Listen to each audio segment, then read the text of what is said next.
15 साल के अंदर भारतीय जनता पार्टी ने दिल्ली को 3 बड़े बड़े कूड़े के पहाड़ दिए। ये कूड़े का पहाड़ नहीं है, ये इनके कुकर्मों का पहाड़ है, ये इनके भ्रष्टाचार का पहाड़ है।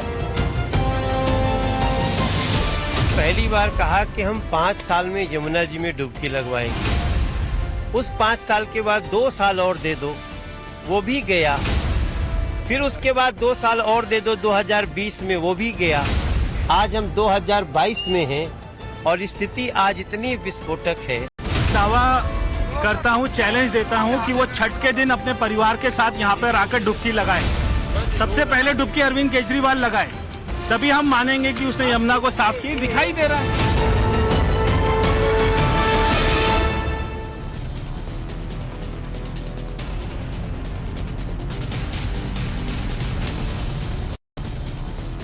नमस्कार, देश के पसंदीदा डिबेट शो राष्ट्रवाद में आपका स्वागत। मैं हूं सुशांत सिन्हा। राष्ट्रवाद यानी देश से बढ़कर कुछ नहीं। दिल्ली में एमसीडी चुनाव से पहले आम आदमी पार्टी और बीजेपी में एक बार फिर घमासान तेज हो गई। 2015 से दिल्ली में सरकार चला रहे अरविंद केजरीवाल को अब एमसीडी चुनाव के आते ही कूड़े के ढेर याद आ गए। केजरीवाल अब एमसीडी चुनाव में कूड़े के पहाड़ को लेकर बीजेपी को घेर रहे हैं। आज सुबह केजरीवाल गाजीपुर में मौजूद कूड़े के ढेर को देखने गए तो बीजेपी और आम आदमी पार्टी के कार्यकर्ताओं में जबरदस्त झड़प हो गई। बीजेपी के कार्यकर्ता केजरीवाल का विरोध कर रहे थे।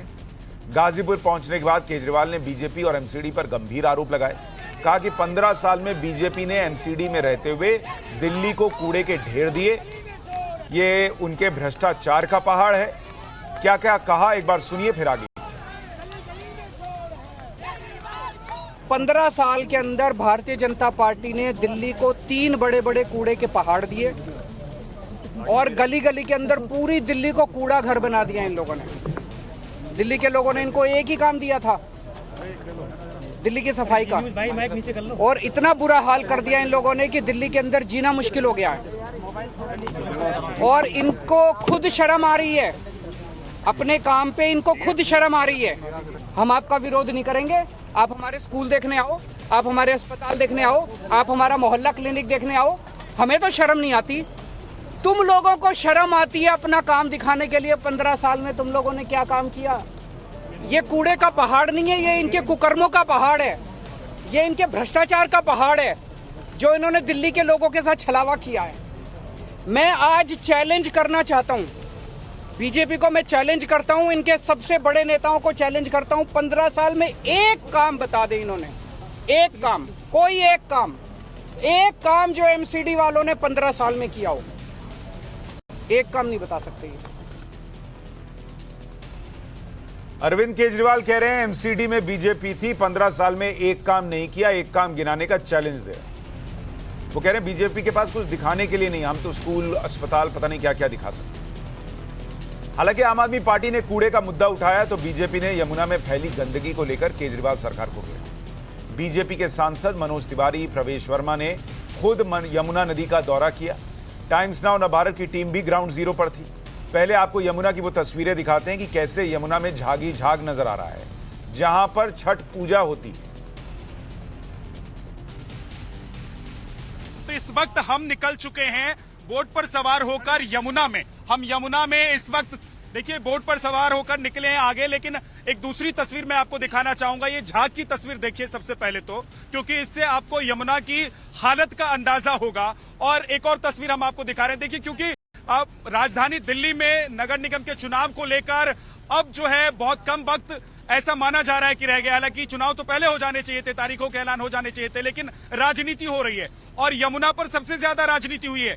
आप याद कीजिए 2015 में जब अरविंद केजरीवाल वोट मांगने के लिए निकलते थे दिल्ली की सड़कों पर, तो वो क्या कहते थे? वो कहते थे कि हमको 5 साल आप दीजिए। आपने कई साल दिए हैं दूसरे सरकारों को, दूसरी पार्टियों को, हमको 5 साल का मौका दीजिए, हम आपको यमुना ऐसी बना के देंगे जिसमें आपके परिवार के लोग और हम डुबकी लगा सकेंगे। देखिए एक दूसरे बोट की तस्वीर आप देख रहे हैं, मनोज तिवारी मौजूद हैं और प्रवेश वर्मा जो कि सांसद हैं, यहां से दोनों सांसद यहां पर आए हुए हैं और दरअसल ये जायजा लिया जा रहा है और इसकी शुरुआत आम आदमी पार्टी की तरफ से हुई है। अरविंद केजरीवाल पहुंचते हैं गाजीपुर, वहां पर वो लैंडफिल में पहुंचकर आरोप लगाते हैं बीजेपी पर, तो दूसरी तरफ बीजेपी जवाब दे रही है कि आप पहले अपने बारे में तो दिल्ली वासियों को बताइए। सबसे बड़ा सवाल ये है कि चुनावी वादे होते हैं, आप एक दूसरे पर आरोप और प्रत्यारोप लगाते हैं, सवाल उठाते हैं, लेकिन आप अपने अंदर झांक कर क्यों नहीं देखते?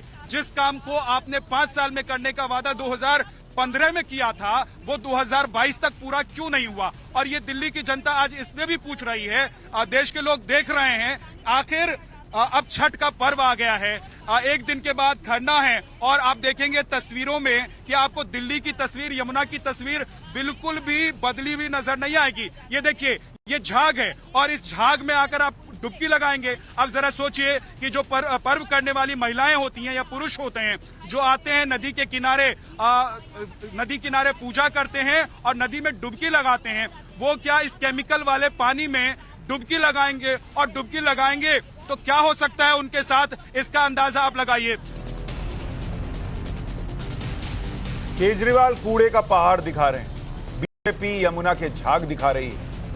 2015 में केजरीवाल ने 5 साल में यमुना को साफ करने का वादा किया। उसके बाद 2020 में केजरीवाल ने 2023 तक यमुना को साफ करने की बात कही। इसी साल दिल्ली जल बोर्ड ने यमुना सफाई के लिए 2025 का लक्ष्य रख दिया और भारी भरकम बजट को मंजूरी दी। केजरीवाल के साथ जिस तरह से बीजेपी की ये पॉलिटिक्स चल रही है, उनके मंत्रियों ने भी, केजरीवाल के मंत्रियों ने कई बार यमुना सफाई को लेकर बयान दिया, लेकिन यमुना की हालत जस की तस बनी हुई।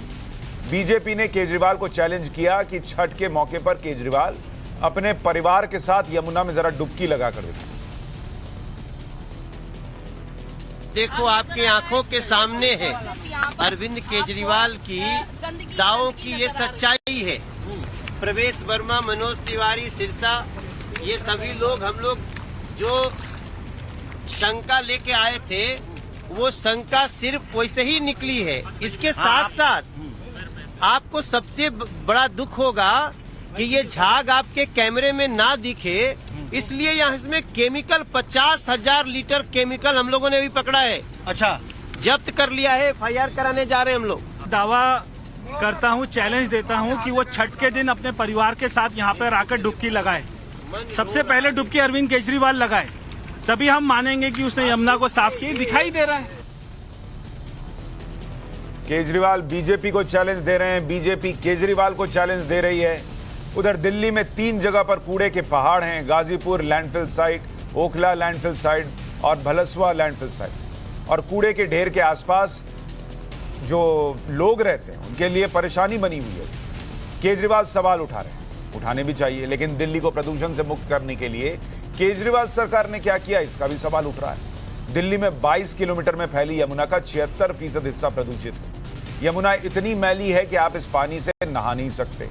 अमोनिया की मात्रा इतनी ज्यादा है कि कैंसर का खतरा बढ़ता जाता है। दिवाली के मौके पर पटाखे जलाने पर रोक लगा दी गई कि प्रदूषण हो रहा है। अब दिल्ली में किस बात का प्रदूषण है, लोग पूछ रहे हैं। क्या इसका जवाब आम आदमी पार्टी के पास है? केजरीवाल सरकार ने पराली को जलाने से रोकने के लिए अब तक क्या कदम उठाए?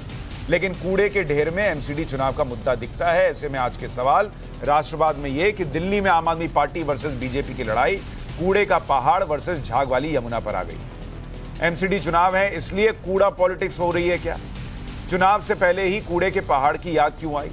केजरीवाल के यमुना सफाई के वादे का क्या हुआ और दिल्ली को कूड़ा करने के लिए कौन जिम्मेदार है? हरीश खुराना बीजेपी के प्रवक्ता हमारे साथ जुड़ रहे हैं। हरिशंकर गुप्ता पूर्व विधायक है कांग्रेस के, वो हमारे साथ हैं। अकील खान आम आदमी पार्टी के समर्थक हमारे साथ हैं। हर्षवर्धन त्रिपाठी वरिष्ठ पत्रकार और विमलेंदु झा पर्यावरणविद हमारे साथ जुड़ रहे हैं। आप सभी का बहुत बहुत स्वागत है। अकील खान साहब, लोग पूछ रहे हैं कि आज ही अरविंद केजरीवाल उस कूड़े के पहाड़ के बीच क्यों गए? क्या एमसीडी के चुनाव की वजह से गए? और यमुना को साफ करने के लिए बीते 7 साल में उन्होंने क्या किया, और किया तो यमुना ऐसी क्यों दिख रही है? देखिए, सबसे पहली बात तो यह है कि ये कूड़े के ढेरों के लिए कई महीनों सालों से हम लोग प्रोटेस्ट करते आए हैं और ये विजिट भी किए हैं। और इन लोगों को हम लोगों ने पूरे आम आदमी पार्टी के जितने भी जो भी जिम्मेदार नेता हैं, सब लोगों ने इस बारे में जाके विजिट करके वहाँ बताया है और उनसे बोला है और सजेशन भी दिए हैं। अब वो इतना मतलब मुझे समझ में नहीं आ रहा कि ये इतने बड़े बड़े वैज्ञानिक बैठे हुए हैं भाजपा सरकार के अंदर और ये जो हमारी एमसीडी के अंदर, क्या ये एक छोटी सी समस्या है? ये वो छोटी समस्या, इतनी बड़ी समस्या नहीं है अगर इसको सही तरीके से हैंडल किया जाए तो ये हैंडल किया जा सकता है और दुनिया में हो रहा है हैंडल। और जो जमुना की बात कर रहे हैं, ये आप अगर पूरा डिटेल में दूं आपको 14 पॉइंट है, 14 पॉइंट है। अगर सुनना चाहते हैं मैं 14 पॉइंट सारे सारे आपको बता दूंगा 14 ना कि सुनाइए, कौन से सुनिए। उसके अंदर मेन पॉइंट में बता देता हूं अभी। जो जमुना जिस वजह से गंदी हो रही है, टॉक्सिन्स जहां इकट्ठे हो रहे हैं, उसका सबसे पहला कारण है कि सेग्रीगेशन ऑफ जो वेस्ट जो हमारे दिल्ली से जा रहा है और जमुना में जा रहा है, सेग्रीगेशन नहीं है। बायोडिग्रेडेबल एंड डिग्रेडेबल वेस्ट को जो है ना अलग अलग करना चाहिए। Bio non degradable and degradable, इन दोनों को अलग करना जरूरी है। पूरी दुनिया की जितनी बड़ी सिटी है वहां ये होता है। इनको पता नहीं है क्या? मुझे समझ में नहीं आता कि ये कितने दुनिया के अंदर विश्व गुरु बन रहे हैं हमारे प्रधानमंत्री, उन्हें ये पता नहीं है। दूसरी चीज ये है जो सबसे इंपॉर्टेंट है, वो है आपका जहां जहां भी पॉइंट है, एग्जिट पॉइंट है, वहां पर इन्होंने क्लीनिंग सिस्टम क्यों नहीं लगाया? वाटर क्लीनिंग सिस्टम पूरी दुनिया में होता है ये मतलब जब वेस्ट आ रहा है जमुना के पहले, उसके अंदर वहां अकील खान साहब आप कह रहे हैं क्लीनिंग सिस्टम, अकील खान साहब नहीं है। उसके बाद टॉक्सिन से निकल के आते हैं अकील खान साहब, देखिए घरों से बहुत सारे टॉक्सिन। अरे सुन भी लीजिए, देखिए फिर उसका कोई सिस्टम नहीं है। पूरा अकील खान होकर के सीधा आप सवाल सुनेंगे या सिर्फ आप प्रवचन देंगे? मेरी बात पूरी सुन लीजिए। नहीं, आपकी बात पूरी सुनने के लिए मैंने 1 घंटे का शो नहीं रखा है। मेरी बात सुनिए, मैं आपसे क्या पूछ रहा हूं पलटकर उसका जवाब दीजिए। बात नहीं है, ये है प्रदूषण की बात। अरे मैं आपसे कुछ पूछ रहा हूं, उसको सुनेंगे आप या सिर्फ आप बोलते रहेंगे? मैं आपसे कुछ पूछ रहा हूं ना। आपने कहा कि कूड़ा जो है वो यमुना में फेंक दिया जा रहा है बिना उसको बांटे हुए। पूरे टॉक्सिन्स उसके पूरे टॉक्सिन। अरे भाई कूड़ा अगर यमुना में फेंक रहे हैं तो ये कूड़े का पहाड़ कहां से आ रहा है फिर? कुछ नहीं करे इतने सालों से। अरे भाई कूड़े का पहाड़ कहां से आ रहा है अगर कूड़ा यमुना में फेंक दे रहे हैं तो? 10 करोड़ उधर खा लिए, 50 करोड़ उधर खा लिए। इसके अलावा इन्होंने कुछ काम किया है? और ऐसी ऐसी हॉस्पिटल बनाई है जो खाली पड़ी हुई है और जो जर्जर हो चुकी है 8 साल के। अकील खान, मैं आपसे क्या बात कर रहा हूं? आपके कान में कोई दिक्कत है? आपको सुनाई दे रहा है मैं क्या बोल रहा हूं? नहीं सुनाई दे रहा तो मैं ऑडियो बढ़वाता हूं। बोलिए। मैं आपसे पूछ रहा हूं, जो पूछ रहा हूं उसका जवाब दीजिए। मैं आपसे पूछ रहा हूं, आपने कहा कूड़ा यमुना में फेंक दे रहे हैं। अगर कूड़ा यमुना में फेंक दे रहे हैं तो वो लैंडफिल पे कूड़े का पहाड़ फिर कहां से आ रहा है? कूड़ा नहीं, जो सीवेज सिस्टम से जा रहा है सर। हाँ, तो अभी आपने कहा कूड़ा फेंक दे रहे हैं सीवेज सिस्टम में। 1 मिनट सुनिए, आप मेरी बात सुनिए। आपने कहा कि अरे भाई सुन लीजिए, आपने कहा फिर वही आप फिर नॉन स्टॉप शुरू हो गए। बात को पकड़िए मत आप। नहीं, बात को पकड़ नहीं रहा हूं, आप घुमा रहे हैं। मैं जगह पे ला रहा हूं, दिल्ली की बहुत मैं जगह पे ला रहा हूं। सुनिए, आप कह रहे हैं अब सीवेज वहां जा रहा है। पहली बात, अब सुनिए, सीवेज वहां जा रहा है तो सीवेज में बायोडिग्रेडेबल और नॉन बायोडिग्रेडेबल नहीं होगा। कूड़े में आप कर रहे थे तो इसलिए पहले जो बोल रहे हैं उसका आधार तो मजबूत करके बैठिए। हिल रहे हैं आप, पहली बात। अब दूसरी बात सुनिए। अरे मेरी बात, फिर वही बात, फिर नॉन स्टॉप। अब मेरी बात सुनिए। दूसरी बात कि अगर ये कूड़ा ये लोग जो है यमुना में डाल दे रहे हैं और आपने कहा था कि हम 5 साल में यमुना में साफ यमुना में डुबकी लगवा देंगे, तो वो किस आधार पे कहा था? लगवा देंगे, अभी अरे लगवा देंगे 7 साल हो गया, कब लगवाएंगे? एमसीडी के चुनाव बीजेपी ने क्यों डिले किए हैं? मैं पूछ रहा हूं, यमुना में डुबकी लगवाएंगे कह रहे हैं। एमसीडी के चुनाव के चक्कर में रहते हैं। जब बीजेपी एमसीडी में थी तो वादा क्यों किए 5 साल में डुबकी लगवाएंगे? पावर आकर के पैसा खाएं हम। बीजेपी एमसीडी में थी तो यमुना साफ करने का वादा कैसे किया 5 साल में? एमसीडी के इलेक्शन में क्यों डिले किए? अरे हो जाती बहुत सारा काम। एमसीडी का इलेक्शन डिले किए अभी ना भाई, पिछले 7 साल में यमुना में क्या किए? अरे तो 7 साल में जो है ये इन्होंने क्या किया? पर ये पूरा टॉक्सिन से आप जमुना में फेंक रहे हैं तो वो तो रोकना था।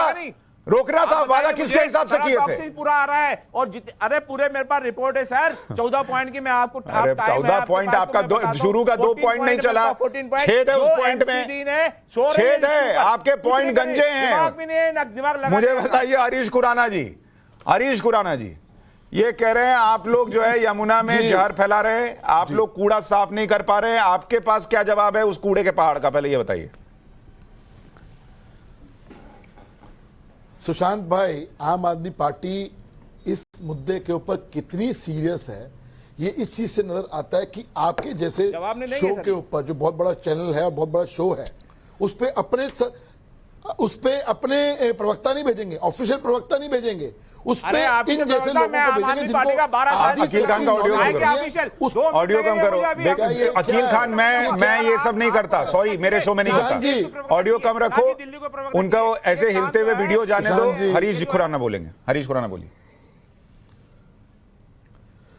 जी सर, हाँ। तो कहने का मतलब ये कि कितने सीरियस है, नजर आ रहा है कि ऑफिशियल समर्थक, ऑफिशियल स्पोक्स पर्सन नहीं भेजेंगे। खैर, मैं उस पर नहीं आना चाहता, मैं मुद्दे पे आना चाहता हूं। अभी अकील खान जो इनके अनऑफिशियल प्रवक्ता हैं, खुद ही सेल्फ गोल पे सेल्फ गोल करी जा रहे हैं। ये कहते हैं कि टॉक्सिक पानी गिर रहा है, ये गिर रहा है, केमिकल गिर ये गिर रहा है। अरे भैया, दिल्ली जल बोर्ड किसके अंडर में है ये तो बता दें। दिल्ली जल बोर्ड जो है वो आम आदमी पार्टी की सरकार के अंडर में है, दिल्ली सरकार के अंडर में है, दिल्ली जल बोर्ड के अंडर में है। और उसका जो चेयरमैन था कुछ दिन पहले तक तो मुख्यमंत्री अरविंद केजरीवाल खुद थे। तो अरविंद केजरीवाल की जो अकील खान का ऑडियो कम करो भाई। तो 7 साल से मेरे पास वीडियो है, मैं आपको भी दिखाऊंगा। हाँ, ये क्या है? बोलिए आप, बोलिए आप, बोलिए। 2015 से मैं वो वीडियो अभी भी 2015 से हमारे पास भी वो वीडियो है कि हर साल में 5 साल के अंदर दिल्ली जल बोर्ड यमुना का पीने का पानी का साफ पानी देगा, यमुना का। तो आज 2023 होने को आ गई, डेट पे डेट मिलती है और कुछ नहीं मिलता। अब आयो एमसीडी की जो बात करते हैं, अभी आपने अभी पैकेज में चलाया कि एमसीडी में कोई काम नहीं हो रहे, ये अरविंद केजरीवाल साहब का आरोप है। एक काम बता दे, मैं काम बता देता हूं और लाइन सीरीज से काम बताता हूं, इसलिए अरविंद केजरीवाल को चुनौती हो जाएगी क्या सच है क्या झूठ है। पहला उन्होंने कहा कि काम बताइए, डोर टू डोर कलेक्शन। आपको अपने घर के बाहर कूड़ा फेंकना नहीं पड़ता, घर पे आपके गाड़ी आती है कूड़ा उठाने के लिए, डोर टू डोर। डराव मुक्त किसी ने किया तो एमसीडी ने किया। हरीश खुराना जी, ये आप लोग आपस में जो चैलेंज है वो खेलिएगा। मुझे ये बताइए, वो कूड़े का पहाड़ आप क्यों नहीं हटा पाए? मुझे इसका जवाब दीजिए। सुशांत भाई 10 सेकंड लूंगा प्लीज। सुशांत भाई 10 सेकंड लूंगा, मैं आपकी बात का जवाब दूंगा। जब हम कोरोना के अंदर घरों में थे ना सुशांत भाई, यही एमसीडी के लोग, यही एमसीडी के सफाई कर्मचारी, यही एमसीडी आपके घरों से घरों का कूड़ा उठा रही थी। ये एमसीडी ने काम किया आप लोगों का।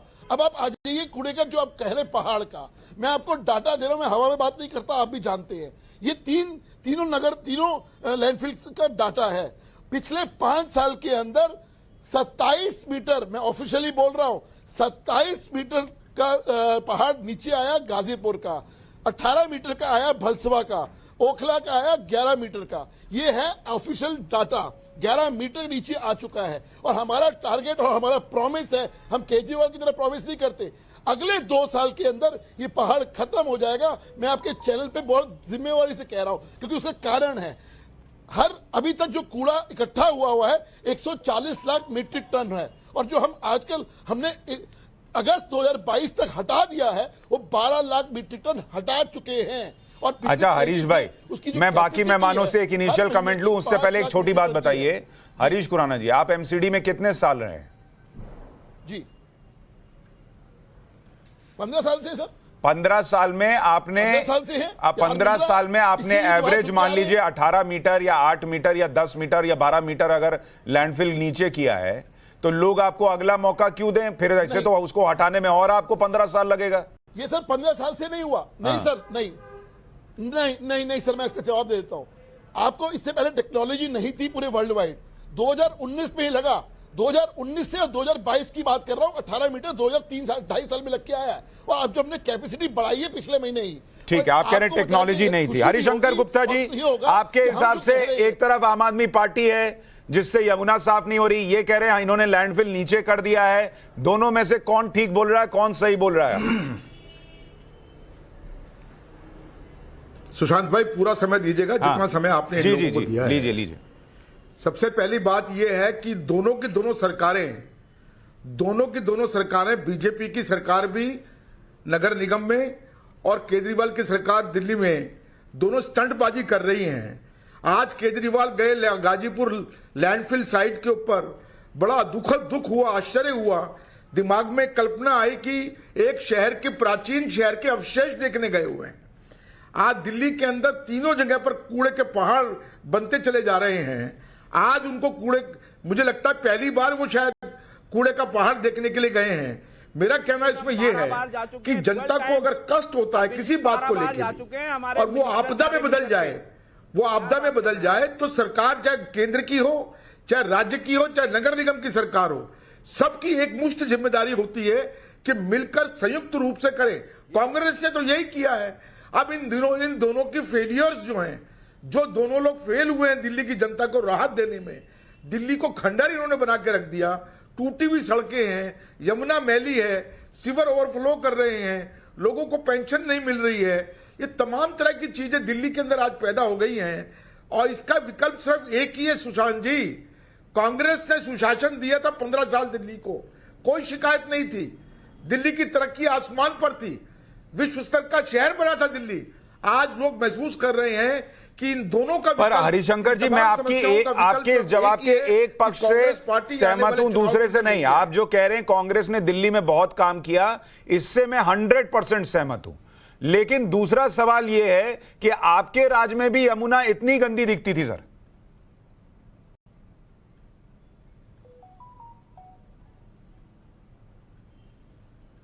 लेकिन देखिए सुशांत जी, यमुना गंदी दिखती थी, लेकिन जो दुर्गति आज है उतनी दुर्गति तो नहीं थी। आज तो केंद्र भी छाती ठोक कर मैनिफेस्टो में कह रहा है, अलग से एक महकमा बना दिया, कई हजार करोड़ रुपए का आवंटन कर दिया। हर्षवर्धन जी, आप ये मानते हैं कि यमुना की हालत कांग्रेस के राज से केजरीवाल के राज में ज्यादा खराब हो गई है और बीजेपी जो है वो कूड़े का पहाड़ कम कर रही है या और बढ़ा रही है, जो कह रहे हैं हरिशंकर जी? देखिए सुशांत जी, पहले की राजनीति में जनता को मुश्किल ये झेलनी पड़ती थी कि अगर समस्या है तो नेता चुप होकर आंख मूंद लेता था, सोचता था जब कुछ हो पाएगा तो हम कुछ बोलेंगे। लेकिन आज की राजनीतिक बेशर्मी कुछ ऐसी बढ़ गई है कि समस्या बढ़ती जाती है और उनका बोलना, चिल्लाना, चीखना बढ़ता जाता है। आज कुछ उसी तरह का दृश्य हमने देखा जब दिल्ली के कूड़े के पहाड़ पर दिल्ली के मुख्यमंत्री थे। और ये पहली बार नहीं है, 2015 से बाकायदा उसके वीडियोस वायरल होते रहते हैं समय समय पर। आपने भी कई बार दिखाया है कि वो हर साल 1-2 बार जरूर बोल देते हैं कि अगले 5 वर्षों में एकदम बढ़िया साफ पानी मिलने लगेगा लोगों को। मुश्किल यहां क्या है? मुश्किल ये है कि अरविंद जी किसी भी समस्या के समाधान के लिए योजनाबद्ध तरीके से काम कर ही नहीं सकते। वो उसी शैली वाले हैं कि आरोप लगाओ, साबित करना न करना, उसके पहले भाग जाओ। दिल्ली में निश्चित तौर पर जो ओवरऑल हम पोल्यूशन की बात करते हैं, अगर उस पोल्यूशन के ही मुद्दे को ले लें तो दिल्ली के पोल्यूशन का 40% से ज्यादा वो वेहिकुलर पोल्यूशन है, यानी गाड़ियों से होने वाला प्रदूषण है। लेकिन कहां लगता है उसका निशाना? दीपावली के वक्त दिल्ली की सरकार कहती है पटाखे बैन कर देंगे। अब ये सच है, और मुझे नितिन गडकरी जी का वो बयान याद है जिसमें उन्होंने बताया था कि 62,000 करोड़ के दिल्ली के रोड प्रोजेक्ट सिर्फ इसलिए उसमें काम आएंगे जिसका सड़कों पर लोग चलेंगे, ये तो ठीक है, लेकिन सबसे बड़ी बात यह कि उससे प्रदूषण दूर होगा। अब क्या अरविंद केजरीवाल की सरकार किसी भी मसले पर कोई भी ऐसा एक सॉल्यूशन लेकर आती है क्या? और भारतीय जनता पार्टी हो या कांग्रेस, निश्चित तौर पर उनको जो करना चाहिए था उससे कम किया उन्होंने। लेकिन अब जब सब कुछ होता हुआ दिख रहा है तो केजरीवाल इसको कूद पड़े हैं, क्योंकि यह सच है कि दिल्ली के तीनों कूड़े के पहाड़ों की ऊंचाई घटी है, तीनों जगह ट्रॉमल मशीन्स लगी हैं, तीनों जगह कूड़े के पहाड़ों को काटा जा रहा है धीरे धीरे वेस्ट टू एनर्जी। और अभी कुछ दिन पहले जो होम मिनिस्टर गृह मंत्री अमित शाह ने भी ऐसे ही एक प्लांट का उद्घाटन किया। मौके पर चौका लगाने की कोशिश केजरीवाल कर रहे हैं, इसके अलावा कुछ नहीं। विमलेंदु जी, आप चूंकि पर्यावरणविद हैं, मैं आ रहा हूं हरिशंकर जी 1 मिनट। विमलेंदु जी, कौन आपको सीरियस नजर आता है वाकई में पोल्यूशन या जो लोगों की समस्याएं हैं इससे जुड़ी हुई, उसको लेकर काम करने के लिहाज से? बीजेपी, आम आदमी पार्टी या पिछली कांग्रेस की बात करें? इनमें से कोई भी नहीं, इनमें से कोई भी नहीं, क्योंकि दुर्दशा ऐसी है और विडंबना ऐसी है कि हमारी हवा आज की तारीख में हवा प्रदूषित है, उसके बारे में भी चर्चा नहीं कर रहे, कभी कभी कर लेते हैं। हमारा वेस्ट जो है, हमारे लैंड फिल्स नहीं लैंड हिल्स बने हुए हैं, और यमुना की दुर्दशा जो है वो हम देख ही रहे हैं। तो अच्छी बात है कि हमारी राजनीति पर्यावरण के ऊपर, स्वास्थ्य के ऊपर जा रही है, वो अच्छी बात है, उसके बारे में चर्चा होनी चाहिए। लेकिन दुर्भाग्यपूर्ण भी स्थिति वही साथ ही साथ है कि ऐसी स्थिति है कि दिल्ली जो राजधानी है, अगर राजधानी की स्थिति ऐसी है जिसमें वेस्ट मैनेजमेंट के नाम पे 0, वाटर मैनेजमेंट के नाम पे 0 और एयर मैनेजमेंट के नाम पे 0 है, तो आप समझ सकते हैं कि छोटे से शहर बिहार के या उत्तर प्रदेश के या उड़ीसा के या कर्नाटक में क्या स्थिति होगी, उनकी नदियों की क्या स्थिति होगी, जब नदियों की स्थिति यहाँ पे इतनी भयावह है। मैं पिछले 20-25 वर्षों से यमुना पे काम करता हूं, मैं ये कहूंगा कि यमुना की स्थिति जैसी थी वैसी ही है, उससे बदतर ही हो गई है। हमें लगा कि अभी जो है ये जो सरकार है या फिर भारतीय जनता पार्टी की जो सरकार है वो भी स्वच्छ भारत के बारे में बात करती है। सब लोग मिल करके, और चाहे कांग्रेस जो पंजाब में पहले थी, सब लोग सामंजस्य बनाएंगे कि ये एक राजनीतिक मुद्दा नहीं है, ये वोट का मुद्दा नहीं है, ये लोगों के जीवन का मुद्दा है। विमलेंदु जी, यमुना जो और ज्यादा आप कह रहे हैं कि बदतर हो गई है उसकी स्थिति, उसकी वजह क्या है? देखिए, सबसे पहला कारण जो यमुना के प्रदूषण का है वो है मिनिमम फ्लो, कि आप मिनिमम पानी जो है यमुना के अंदर बहना बहुत ही आवश्यक है। और सुप्रीम कोर्ट का जजमेंट है जिसके तहत हरियाणा, उत्तर प्रदेश, उत्तराखंड, दिल्ली, इन सारे 4-5 राज्यों को एक साथ इंश्योर करना है कि मिनिमम फ्लो हो।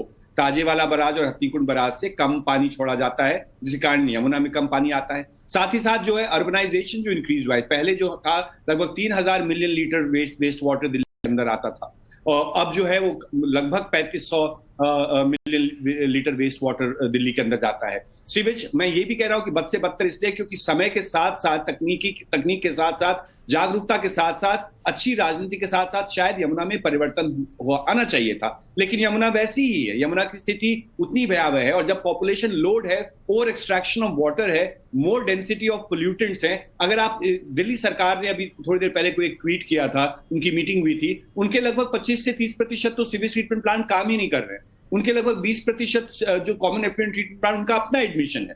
तो बहुत ही दुर्भाग्यपूर्ण स्थिति है कि अकील खान साहब बताइए, वो कह रहे हैं यमुना की हालत खराब है और कह रहे हैं कि दिल्ली सरकार के जो ट्रीटमेंट प्लांट है 25% तो वो तो काम ही नहीं करते। आप क्या यमुना साफ करेंगे? देखिए, अब मुझे टाइम दीजिएगा सर, हैं, मैं इनकी एक ही बात का जवाब देने तैयार हूं। मैं आपको बता दूं कि मैं एनवायरमेंटल इंजीनियर रहा हूं और मल्टीनेशनल कंपनी में मैंने इसको बहुत नजदीक से देखा है। इसकी जो रीजंस हैं, जो प्रॉब्लम्स हैं, उसको मैंने अपने नजदीक से देखा है। और सबसे बड़ा प्रॉब्लम है एडमिनिस्ट्रेटिव का। एमसीडी सरकार जो है, अगर उसमें कुछ इस तरह के लोग होते जो रियली जिम्मेदार होते इस पर्यावरण को दूर करने के लिए, भ्रष्टाचार को खत्म। एक मिनट, विमलेंदु जी कुछ जोड़ रहे हैं, विमलेंदु जी इस पर जोड़िए। भ्रष्टाचार को खत्म करना। विमलेंदु जी कुछ जोड़ रहे हैं। अकील खान जी, मैं 2 बातें सिर्फ कहूंगा। पिछले 10 दिनों से मैं पर्यावरण के मुद्दे पे बहस कर रहा हूं हर टीवी शो पे। दुर्भाग्य है कि आम आदमी पार्टी जो इस शहर को गवर्न करती है, इस स्टेट को गवर्न करती है, सारे के सारे डिस्कशन से, एयर पोल्यूशन या फिर वाटर पोल्यूशन डिस्कशन से को बॉयकॉट कर चुकी है। एक चीज। दूसरी बात बहुत आवश्यक है, आपने बोल लिया सर, मुझे एक मिनट अकील खान रुकिए, एक मिनट अकील खान रुकिए, एक मिनट बोलिए, एक मिनट अकील खान रुकिए, वो कुछ सीरियस बात कह रहे हैं, बोलिए। और दूसरी बात ये है कि जब हम यमुना के गवर्नेंस के बारे में बात करते हैं, कूड़े के पहाड़ के बारे में मैंने भी बीजेपी को 2 टूक शब्द सुनाए अभी। जब यमुना के बारे में बात करते हैं तो सुनने की क्षमता रखिए कि यमुना का जो गवर्नेंस है वो कंप्लीटली 100% दिल्ली जल बोर्ड। रीजन बताइए ना सर। अरे सुन तो लीजिए बॉस, वो कह रहे हैं यमुना का गवर्नेंस कंप्लीटली 100% दिल्ली जल बोर्ड के पास है। आप सुनने को तैयार नहीं है। दिल्ली सरकार का सुनिए आप। चलिए ठीक है, इनकी बात का जवाब देता हूं मैं। हाँ। आप ये बताइए, जमुना के पहले का गवर्नेंस किसके पास है, जहां से वो सारे टॉक्सिन्स आ रहे हैं जमुना के अंदर? ठीक है, आप उसका जवाब सुनिए, विमलेंदु जी बोलिए। मैं बताता हूं, ये सारा गंदगी आ रही है वहां पर, वो किसकी जिम्मेवारी है? हाँ सुनिए ना, 1 मिनट सुन लीजिए, बोलिए विमलेंदु जी बोलिए। तो अकील खान जी, अब तो ये मान गए ना कि दिल्ली के अंदर जल बोर्ड की जिम्मेदारी है। ऑफ कोर्स 22 किलोमीटर जो यमुना की नदी है, 1365 किलोमीटर लंबी नदी है। ये जो 22 किलोमीटर नदी है जो दिल्ली के अंदर आता है, 80% यमुना का प्रदूषण जो है, जो टॉक्सिन्स आ रहे हैं। अरे आपकी प्रॉब्लम क्या है भाई? आप किसी को बोलने नहीं देते, मुझे मजबूरन आपका ऑडियो कम। आपको क्या प्रॉब्लम है? नहीं, आपका जवाब ही नहीं आ रहा। अरे जवाब आप तय करेंगे क्या भाई? आप जब से पैनल में बैठे सब लोग सभ्यता से बात कर रहे हैं, आप सुनने को तैयार नहीं है। एमसीडी वाले, उसी की वजह से ये हो रहा है सारा का सारा। ऑडियो कम करो, बोलिए विमलेंदु जी। तो यमुना नदी 1365 किलोमीटर लंबी है। उसमें से जो 22 किलोमीटर नदी जो दिल्ली के अंतर्गत आती है, 80% पूरे की पूरी यमुना का प्रदूषण जो है वो दिल्ली में होता है, और 9% प्रदूषण जो है वो आगरा में होता है, और बाकी जो 11% है वो बाकी एरियाज में होता है। ये 20 साल से सब लोग इसके बारे में जानते हैं। इसके लिए मैंने जैसे आपको कहा कि मिनिमम वाटर फ्लो में 5 राज्य जो हैं जहां से यमुना, सही बात है, उसमें आप बता रहे हैं कि भाई बाकी राज्यों का जो कंट्रीब्यूशन होना चाहिए, लेकिन भाई जब दिल्ली जल बोर्ड 100% उसको देख रहा है। दूसरी बात मैं कह रहा हूं कि 10 इधर के प्रॉब्लम है, उधर के प्रॉब्लम है, तो वादा मत कीजिए ना भाई। नहीं सुशांत जी, असली मसला कुछ और है। और मैं बार बार ये बहस सुनता हूं तो मुझे बड़ी पीड़ा भी होती है और खींच भी आती है। दिल्ली में एक आदमी मुख्यमंत्री बनने के लिए कहता है कि मैं एकदम सारे घर के बदल डालूंगा, झूठ पर झूठ बोलता है। दिल्ली की मुख्यमंत्री रही शीला दीक्षित जी के खिलाफ क्या क्या नहीं बोला। और इसको आप चाहे जो कहें, लेकिन दिल्ली की शक्ल सूरत अगर 2000 के दशक में किसी ने बदली तो कांग्रेस की सरकार थी, शीला दीक्षित जी ने बदला। उसके बाद कौन सा बड़ा काम था जो आम आदमी पार्टी की सरकार ने कर दिया? और इस मुद्दे पर जिसको हम कहते हैं कि साफ हवा, साफ पानी, इस मुद्दे पर केजरीवाल की सरकार से बड़ा फर्जीवाड़ा किसी ने नहीं किया। और ये एक चीज नहीं बताते, कोई जिम्मेदारी है क्या? वो भाई साहब बताना चाह रहे हैं, कोई एक जिम्मेदारी है क्या? आप सबको दूसरों को जिम्मेदार बताते हैं। एक मिनट, एक बता दीजिए। अकील खान, मुझे ये बताइए, आपने कौन सा एक हॉस्पिटल बनाया है, और जो शीला दीक्षित के समय कमीशन हुआ हॉस्पिटल, उसमें से कोई पूरा कर पाए क्या? सुनिए, फिर मैं क्लर्कों वाली बात नहीं करूंगा। कौन वाली बात? इतना क्लर्कों वाली सुनिए आप। क्लर्कों वाली बात नहीं करूंगा। क्लर्कों वाली ही बात होगी। स्वास्थ्य के ऊपर जो दिल्ली के अंदर लोगों को जितना स्वास्थ्य की सेवाएं मिल रही हैं, उतनी आज तक नहीं मिली। कम से कम जो है 400% जो है ना इंप्रूव हुई है दिल्ली की स्वास्थ्य सेवाएं। ये कहां है? शिक्षा के क्षेत्र में, शिक्षा के क्षेत्र में जो है 400,000% बोल दीजिए। कल्प किया है। हॉस्पिटल बनवाए हैं, हॉस्पिटल बनाए हैं, एक हॉस्पिटल बनाए हैं। कह रहा हूं एक हॉस्पिटल, स्वीडन के लोग आकर के बता रहे हैं। और आपके जो है यहाँ बताइए ना बॉस, एक हॉस्पिटल का नाम नहीं है बोलने के लिए। देखिए, एक स्कूल, कोई स्कूल बनाए हैं? फिर मैं बताऊं, 4 लाख, सुन लीजिए, 4 लाख स्टूडेंट प्राइवेट से गवर्नमेंट में आ गए हैं। वो फैसिलिटी दी है ना। अरे भाई सुनिए, हेलो, 18 लाख स्टूडेंट हो गए हैं दिल्ली के अंदर सरकारी स्कूलों में। और कितने बच्चे जो हैं वो पढ़ाई छोड़ दे रहे हैं, जरा उसका आंकड़ा गिनाइए। कितने लड़के, कितने बच्चे 9th में फेल हो जा रहे हैं, जरा बताइए। दीक्षित ने क्या किया? 9th में कितने बच्चे फेल होते हैं दिल्ली के अंदर? और लोगों को थोड़ा सा जो है ना टुकड़े डाल करके, और पूछ रहा हूं कितना हॉस्पिटल बना, कितना स्कूल बना, तो कह रहे हैं क्लर्क का काम है। ये क्लर्क का काम है। और शीला दीक्षित को गाली देते हैं, जिन्होंने स्कूल पे स्कूल बनाए, जिन्होंने हॉस्पिटल पे हॉस्पिटल बनाए। शीला दीक्षित ने, ये जो आप हाईवे पे चलते हैं, ये जो ब्रिजेस पे चलते हैं, दिल्ली का सारा ट्रैफिक मैनेज होता है, वो शीला दीक्षित ने बनाया। हम लोग आए थे सर जब दिल्ली में 2000 के दशक में, हमने देखा ये क्या था और क्या शीला दीक्षित बना के गई। अभी भी हरीश खुराना जी, अभी भी दो महत्वपूर्ण बातें। आप जिस 14 लेन के हाईवे की बात करते हैं जो प्रधानमंत्री नरेंद्र मोदी ने बनाया, आप उसका एक स्टडी कर लीजिए कि दिल्ली की हवा कितनी साफ हो गई। और अरविंद केजरीवाल ट्वीट कर देते हैं, देखिए हमारे प्रयासों से दिल्ली की हवा साफ हो रही। ठीक है, मुझे लगता है कि ये एक जो सिर्फ श्रेय लेना और अनऑफिशियल लोगों के जरिए सिर्फ और सिर्फ डिबेट पर। हरीश खुराना जी, मेरा एक प्रश्न है, एक मिनट, अकील खान रुक जाइए, ऑडियो कम करो। हरीश खुराना जी, मेरा एक प्रश्न है कि शीला दीक्षित को तो जिस तरह से टारगेट किया गया और उनका सारा अच्छा काम पब्लिक ने भुला दिया, मुझे समझ में नहीं आता क्यों और कैसे वो हार गई, मुझे समझ में नहीं आता। लेकिन आप लोग कहते हैं कि आप लोग इतना काम करते हैं, बहुत अच्छा करते हैं, और अरविंद केजरीवाल ना एक स्कूल बना रहे हैं ना हॉस्पिटल बना रहे हैं, तो उनको 70 में से 60-65 सीट कैसे आती है? आप लोग को क्यों नहीं आती? वो तो कह रहे हैं कि आपके लोग छोड़कर आम आदमी पार्टी में आ जाएंगे, संबित पात्रा भी उनके साथ चले जाएंगे। सुशांत, इससे पहले मैं आपकी बात का जवाब दूं, मैं 2 बात रखना चाहता हूं। सुशांत भाई, जिस व्यक्ति को ये नहीं पता हो कि यमुना की सफाई का काम किसके जिम्मे हो, वो सोच ली कितनी सीरियस डिबेट कर रहे होंगे। यमुना की सफाई का पूरा जिम्मा दिल्ली जल बोर्ड का, और उसके चेयरमैन अरविंद केजरीवाल खुद रह चुके हैं, चेयरमैन थे। इकलौता विभाग किसी के पास अरविंद केजरीवाल के पास था तो वो यमुना का क्लीनिंग का ही था। तो हम देख चुके हैं यमुना का हाल क्या। पहली बात देखिए, दिल्ली का मुख्यमंत्री जो है आज की डेट में है, वो सिर्फ और सिर्फ विज्ञापनबाज मुख्यमंत्री है, विजनरी मुख्यमंत्री नहीं है। मैं बताना चाहता हूं, पहले 2 काम भारतीय जनता पार्टी की उस वक्त की सरकार ने किए। आज सोचिए, अगर दिल्ली के अंदर मेट्रो ना होती तो, मेट्रो की नींव रखी भारतीय जनता पार्टी ने, उसको आगे बढ़ाया कांग्रेस की सरकार ने, ये काम किया। उसके बाद आज जो हम यमुना की बात कर रहे हैं ना, पानी की बात कर रहे हैं, उस वक्त विमलेंद्र झा यहां बैठे हुए हैं, उनको मालूम होगा कि सारे राज्यों के सबको बिठा के विद्याचरण शुक्ल केंद्र के मंत्री थे और दिल्ली के मुख्यमंत्री मदन लाल खुराना थे और यूपी के मुख्यमंत्री मुलायम सिंह यादव थे। इन्होंने पानी का समझौता किया और 700 MGD पानी जो दिल्ली को मिलता है वो उस वक्त के समझौते के तहत 94 के समझौते के तहत मिल रहा है। तो ये विजन था कि 20 साल बाद दिल्ली कैसे होगी, दिल्ली की जरूरत क्या होगी, उसको लेके होगा, और यही मुख्यमंत्री शीला दीक्षित ने किया। सोचिए, अगर आज फ्लाईओवर ना बने होते, दिल्ली का हाल क्या होता, या दिल्ली मेट्रो ना। और हरीश भाई, वो तो विमलेंदु तो ये भी कह रहे हैं कि जो अलग दूसरे राज्यों से पानी आना चाहिए यमुना का फ्लो मेंटेन करने के लिए, वो नहीं देते आप लोग। देखिए, समझो, ये इनको मालूम है, विमलेंदु भाई को मालूम है 770 MGD पानी हरियाणा और पंजाब से आता है, उस तरफ से आता है। प्रॉब्लम दिल्ली के साथ क्या है कि जो सीवेज ट्रीटमेंट प्लांट्स हैं वो लगभग 565 एमसीडी पानी को कर सकते हैं, 700 को कर ही नहीं पाते। लगभग 200-250 सीवेज। ठीक है, इस पे मैं विमलेंदु जी से जवाब लूंगा, उसके पहले हरिशंकर जी मुझे एक बात बताइए। हरिशंकर जी, ये कई बार हम लोग ओवर सिंप्लीफाई कर देते हैं कि अरविंद केजरीवाल ऐड दे देकर जो है वो 60-60 सीट जीत जाते हैं। देखिए, ऐड देकर 60 सीट कोई जीत सकता है क्या? कुछ तो वो भी काम कर रहे होंगे ना, पब्लिक को कुछ तो दिख रहा होगा ना, तभी तो 60 सीट जीत रहे हैं। आप लोग नहीं जीत रहे हैं। सुशांत भाई देखिए, बात सुनिए, आज भी 8 साल के बाद भी हम कह सकते हैं कि 4 दिन की पार्टी है अरविंद केजरीवाल की। लोगों का मूड और लोगों का रुझान जो होता है वो हवा के साथ बदलता है।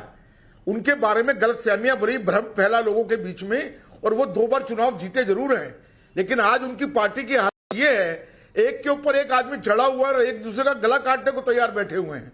असली टेस्ट एमसीडी इलेक्शन में होगा कि उनकी पार्टी की स्ट्रेंथ क्या है, उनकी पार्टी की क्रेडिबिलिटी क्या है, और उनके पार्टी के वर्कर्स की क्वालिटी क्या है। नहीं, हरिशंकर जी, स्ट्रेंथ ये होगा। हरिशंकर भाई, मेरा एक छोटा सा प्रश्न है।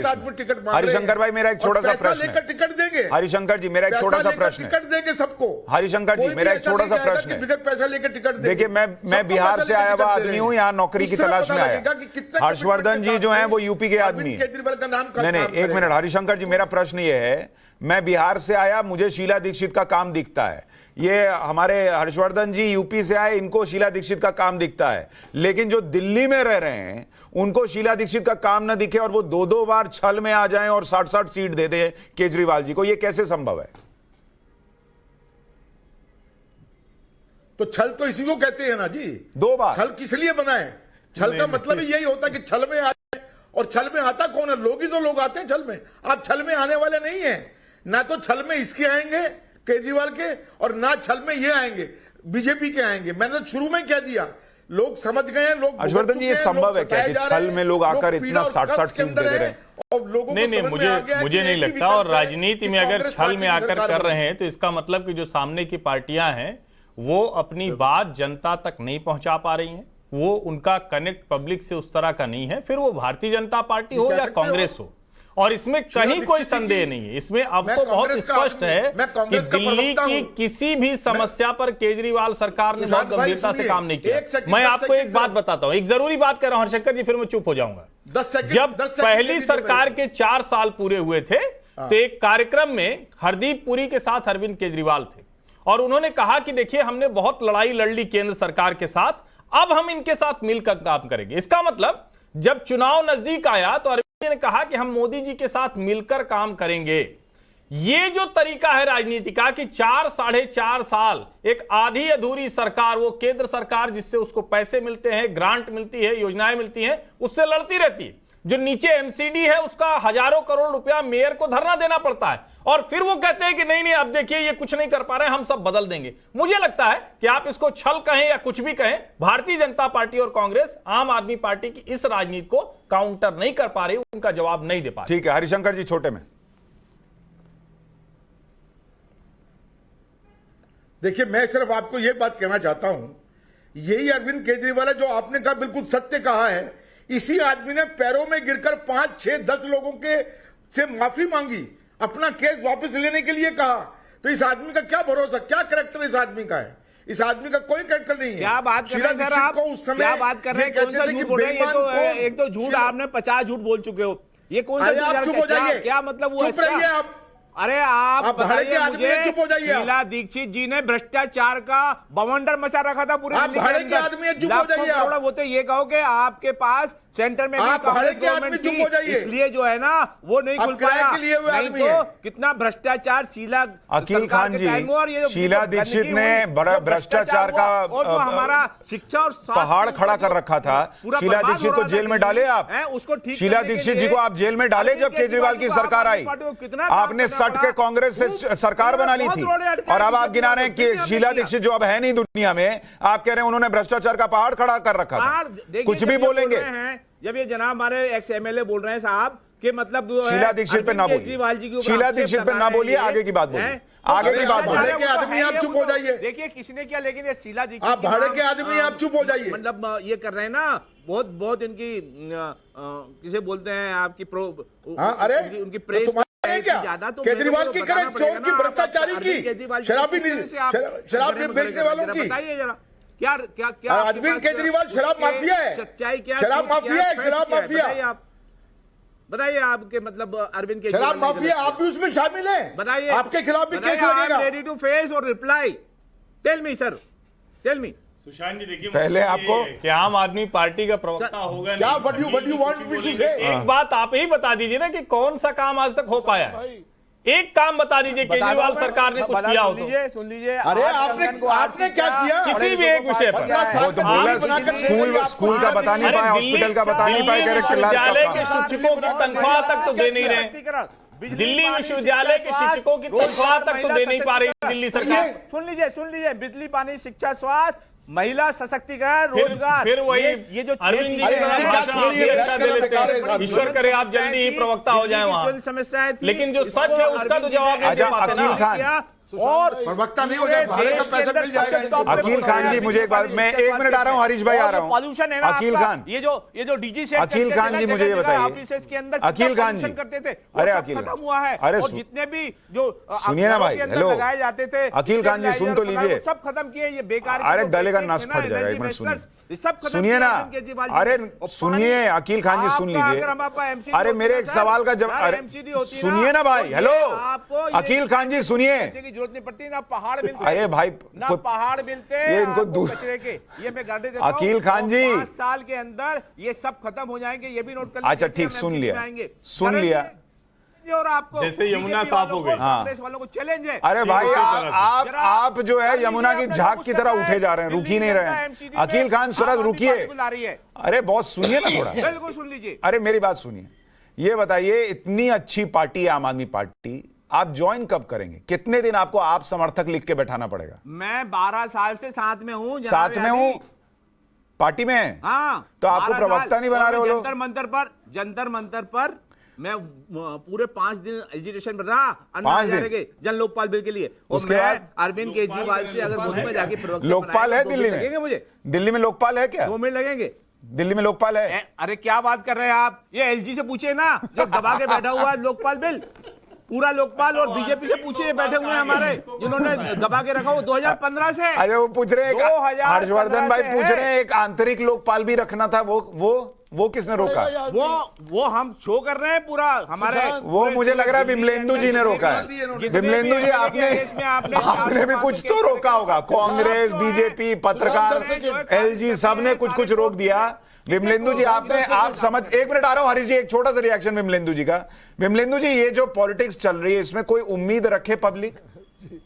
देखिए, जो मैंने शुरुआत में कहा कि अच्छी बात है कि स्वच्छ हवा, स्वच्छ पानी के ऊपर राजनीति हो, राजनीतिक मुद्दा हो, 5 बजे, 6 बजे, 7 बजे का डिबेट हो, लेकिन उसमें उपस्थित हो लोग और निर्णायक बातें करें और सबों के स्वास्थ्य के बारे में बात करें। लेकिन जिस तरह से अकील खान बात कर रहे थे, जिस तरह से, मैं तो कहूंगा कि बहुत दुर्भाग्यपूर्ण है कि इस तरह की राजनीति नहीं चाहिए। एक सकारात्मक राजनीति चाहिए, जो हरीश जी कह रहे थे और बाकी लोग भी कह रहे थे, हरिशंकर जी भी कह रहे थे कि देखिए सारे के सारे मुद्दे जिस पे हमने बात की, चाहे वो पानी का मुद्दा हो या हवा का मुद्दा हो या कूड़े का मुद्दा हो, इन सबों में एक कोलैबोरेटिव, कॉम्प्रिहेंसिव और एक कंटिन्यूअस अप्रोच जो है बहुत ही आवश्यक है। सबों को एक साथ मिलकर काम करना पड़ेगा, क्योंकि एनवायरनमेंट में एक फिलॉसफी है जिसको कहते हैं डाउनस्ट्रीम। तो मान लीजिए कि अगर आज जो है सिलिकॉन जो है डिफोमर अगर डाला गया है यमुना के अंदर अरविंद केजरीवाल की तरफ से, वो पीने का पानी बनेगा वृंदावन के लोगों के लिए। और जो भी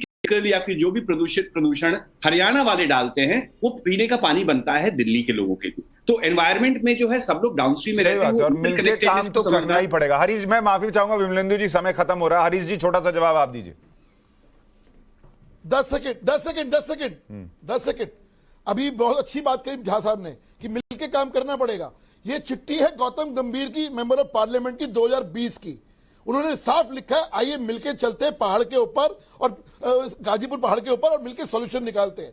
आज पहली बार 8 साल के अंदर पहली बार मुख्यमंत्री गाजीपुर गए हैं, वो भी क्योंकि इसलिए चुनाव है, नजदीक है, इसलिए गौतम इसलिए गंभीर नहीं जी हमारे कि कोई मेंबर ऑफ solution पार्लियामेंट निकालना है सर क्या? सिर्फ इसलिए कि क्योंकि इलेक्शन गौतम नजदीक गंभीर है। मेंबर और ऑफ ये पार्लियामेंट है क्या, या वो या क्रिकेट खेलने जाते इसको हैं बस बदतमीज तो क्रिकेटर पता ही हैं? नहीं क्या है। गौतम गंभीर इसकी सांसद एक नहीं है। मिनट हमारे पार्लियामेंट इसकी मेंबर एक ऑफ मिनट की पार्लियामेंट मुठ्ठियों है घेर दूंगा। नजर तो आते नहीं दिल्ली के अंदर, सांसद नहीं, इसको पता ही नहीं है, करते हैं किसको बिठा लेते ना हैं दिल्ली आप? की समस्याओं किसको को मैं माफी बिठा चाहूंगा, लेते हैं? वक्त खत्म हो गया।